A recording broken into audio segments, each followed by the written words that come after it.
What's up, investors? It's the Russian dude. Let's get one thing straight from the start. Russia's war machine is running out of fuel. Not the literal kind, though that too, but financial, political, and psychological. The entire system built to sustain this special military operation is reaching a point where it simply cannot run at previous levels anymore. The 2025 federal budget has already imploded, quadrupling its deficit in just 7 months. And now, the Ministry of Finance faces the impossible task of drafting the 2026 budget, while pretending the money still exists somewhere. Well, obviously doesn't. The war that once was fueled by boundless oil profits, inflated promises, and blind faith in sovereignty is now devouring itself. Putin can keep pretending that everything is under control, but the truth is clear.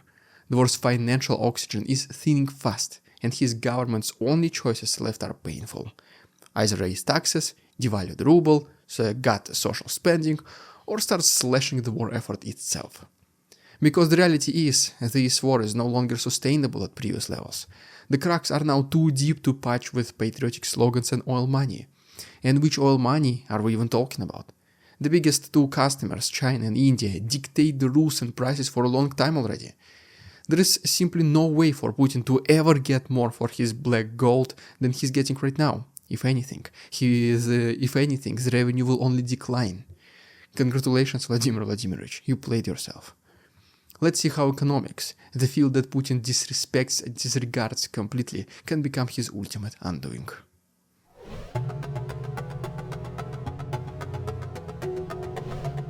Let's start with the budget, the backbone of any empire, or in this case, the black hole swallowing it.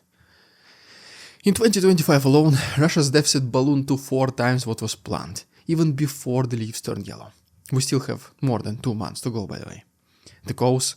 War spending, of course. The federal so-called piggy bank is now little more than a glorified ammo chest, feeding every corner of the military machine, from missile production to funeral payments. But here's the twist. The more money the Kremlin throws at the war, the less it gets in return, if any. Every ruble spent on shells and drones adds a fraction of a kilometer to the front line, but at a cost that's rising exponentially.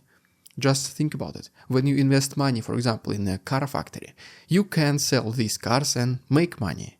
But when you invest in a drone assembly unit, these drones just explode somewhere near Avdiivka and, well, that's pretty much it. Zero return. 100% loss on investment. Putin's team likes to say that the economy is so-called stable, a word they use like a duct tape on a collapsing bridge, but under the surface the foundation is cracking. The government's answer to the budget crisis is textbook desperation, raising taxes, and that's pretty much it. That's the only thing they were able to come up with. The easiest one to raise, the VAT, the value-added tax, the same that Russians pay when buying bread or candy bar. Currently 20%, soon to be 22%, and that is official. The Russian State Duma already adopted the increase starting January 2026 in the first hearing. No one opposed the proposition, so what a surprise, right? It's the perfect weapon of mass extraction. You don't notice it, you cannot dodge it, and it hits the poor the hardest. A family earning 50,000 rubles a month, for example, pays almost a quarter of their income in VAT, while an oligarch earning 5 million rubles pays barely 2%. This is what passes for a fair contribution in Putin's Russia. And the irony? All of this effort squeezing the poorest for every ruble will barely patch a fraction of the deficit. Even the trillion ruble boost will not cover the bottomless pit of war costs. The Minister of Finance knows it. Putin, probably, hopefully at least for him, knows it. But the show must go on. And so the tax hikes continue masked as technical adjustments, while the real tax collector remains the war itself. But even a bigger disaster is a 2026 budget, which, while in making, took into consideration completely different geopolitical climate that we have right now. This is what makes it so devastating. Truly, 2026 will be potentially the biggest test for the Russian economy. Let's talk about it in our next chapter.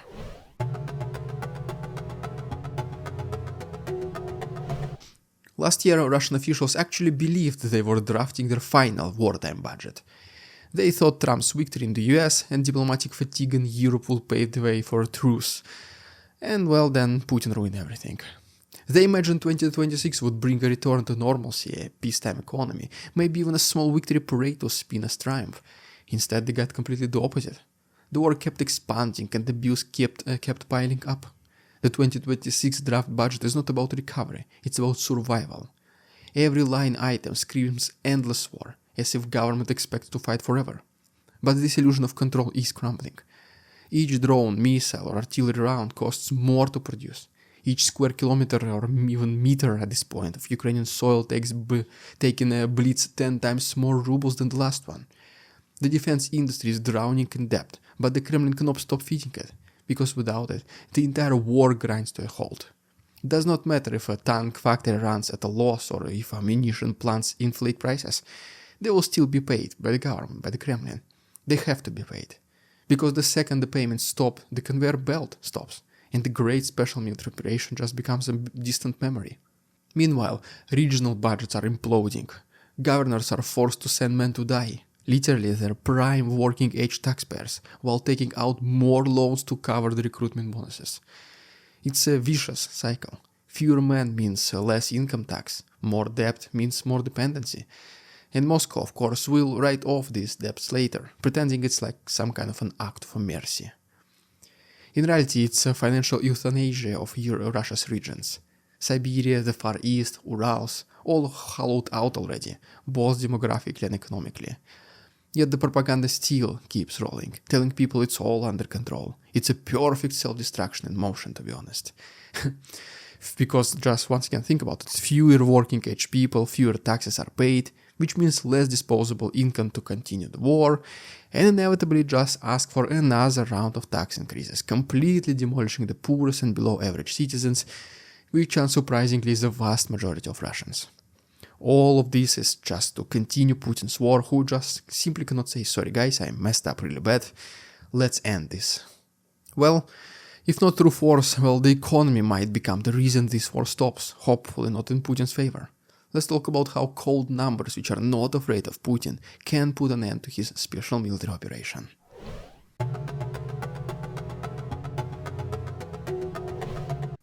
At this point, Russia's economic strategy resembles a magician's act where every trick burns more of its stage. The central bank is trapped. Raise interest rates to curb inflation and the economy suffocates. Lower them and the ruble collapses. Lose-lose. So they try something else. Devaluation. The cheaper the ruble, the richer the government looks on paper. If oil, for example, trades at $80 a barrel and the ruble sinks from 80 to 150 per dollar, well, suddenly every barrel is worth almost twice as much in rubles. Voila! Instant budget miracle. Except if you know economics 101, it's not. Because while the government gains, the people lose. Salaries stay the same, prices double, and the ruble in your wallet melts like snow in April. Unless you're in Siberia, of course, snow doesn't melt there in April. But anyways. Putin's economic team loves this trick because it does not require explaining. You don't announce a tax hike, you just let the exchange rate to do the work. In theory, this can buy the Kremlin at least a little bit of time, a few more years of shells, subsidies and bribes for the loyal. But devaluation comes with a nuclear side effect. Inflation, obviously. Once the ruble dives, prices for imported goods skyrocket, forcing the central bank to hike rates inevitably again. Loans dry up, businesses stop borrowing, and just like that, the economy chokes, still, nevertheless. The result is a self-inflicted recession disguised as patriotism, and even then, the war keeps burning money faster than they can print it. Each Shahed drone, for example, launched in Ukraine cost roughly $50,000. Now imagine 800 of them in a single wave at night. 40 million gone in one single night, for targets that might not even be hit. Or some civilian targets. Multiply that now by months, then by years, and you just now begin to see why the most creative accounting will not save the Kremlin from its own addiction. Putin's not fighting a war anymore, he's fighting a math problem he cannot solve, and it does not look like that he was good at math as a kid.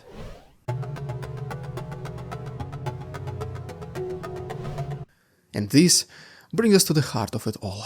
The war, as it stands today, is no longer sustainable at previous levels. The industrial base is maxed out, manpower is thinning, and the budget is bleeding. The same regime that once boasted about having unlimited resources is now forced to choose between guns and bread. And unfortunately for them, well, it's running out of both. Every new drone factory or artillery line is built on borrowed money. Every new conscription wave is paid for with loans the government cannot repay. Even the signing bonuses, once proudly flaunted as proof of prosperity, are now turning into IOUs, like go die in Ukraine and we will pay you later, we promise. Putin now faces the most dangerous decision of his career. Either he sacrifices even more, slashing pensions, cutting healthcare and printing money until inflation eats the country alive, or he lets the war itself slow down, admitting that Russia's machine can no longer keep up the pace. Both options are fatal for him, just in different ways. Keep spending and you risk economic collapse. Cut spending and you expose the illusion of strength.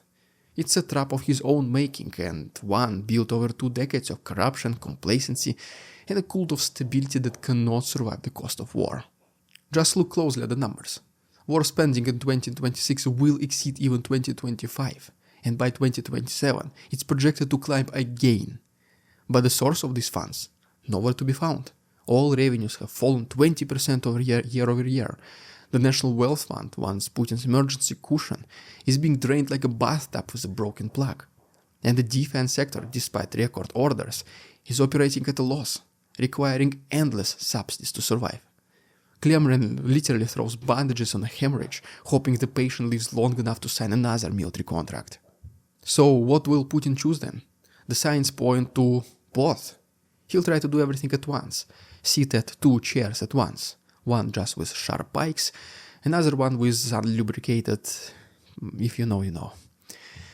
His plan is to continue raising taxes, printing money, cutting welfare, and keeping the bombs falling. But that balancing act cannot last forever. The longer he delays the inevitable slowdown, the worse the collapse will be when it comes. The war is already shrinking in intensity. Production lines cannot replace losses fast enough, and recruitment campaigns are scraping the bottom of a barrel. Russia's war economy is a casino running on credit, and the dealer is already running out of chips. For once, finally, the house loses. Well, there you have it, guys. If you haven't done so already, please subscribe to my channel for more news like this. If you wish to support our work, keep us independent, please subscribe to my Patreon. There's an additional chapter in the end. Thanks so much for watching. See you tomorrow. We won't succumb to their tricks, the facade they try to sell. Their twisted words and feeble claims on us all they cannot quell. We see through their lies, their feeble attempts to sway. We do not believe